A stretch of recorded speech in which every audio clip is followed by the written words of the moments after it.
me adjust my rubber forehead here.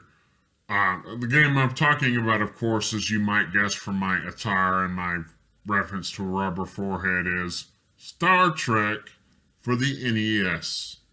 It's the 25th anniversary version where you get to play as Kirk, which is a really cool idea. I like the idea a lot, actually.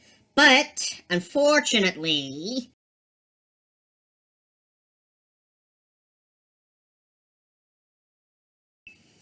it's the worst.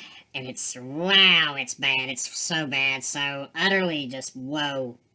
Just wow. This game will make you want to launch yourself into outer space. I can't really explain it. I don't think even Neil deGrasse Tyson could explain this game. I don't know if even Stephen Hawking could explain this game. Isaac Asimov would not even know, would be stunned. He would be floored by how absolutely putridly bad some aspects of this game are. Despite this, one of the main reasons I personally put it in the absolute worst category that I review is you only get to do three, and you know I hate the games that only have 3 levels, if you've watched the Magic Kingdom video. You only get to do 3 missions.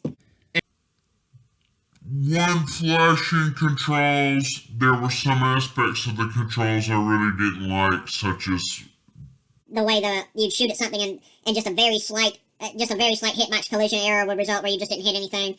And there's a lot of serious problems with the game, such as, despite there being quite a few planets you can visit, only very few of them have missions, and the missions are complete direct lift copies of Kirk episodes. So if you've seen the original Kirk show, you already know what to do from within just a few minutes of landing on the planet. You know what to do already. Controls, not terrible. Overarching storyline, despite being very limited in scope, is not overall completely horrible. How you have to switch between characters, and they don't just intuitively, well, they do follow you, but they don't always intuitively act correctly. And sometimes they react only after, I had a few, I couldn't really tell, it may have been a problem with my computer, but there were 1 or 2 occasions when somebody didn't react until after something had already been defeated. But the point of the game is you play as Kirk, you fly around in outer space. Yeah,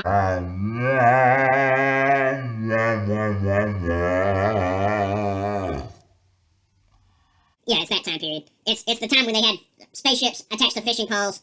This game sucks. It just sucks, period. I mean, it just sucks worse than a black hole. I can't. To just say, hey, I played this game as a conversation starter. But this is not a game you want to take to a Smash Bros. Party. This game sucks.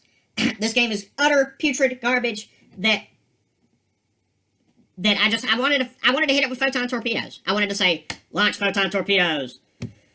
Oh, I gotta get out of here before this game drives me insane. I'm sorry, I can't go any further. This game is just so utterly, ridiculously, putridly, just hideously bad. Hideously bad. It is cheaper and worse off than my extremely cheap costume. And just, it's the worst. It's the worst Star Trek game I've ever played, period.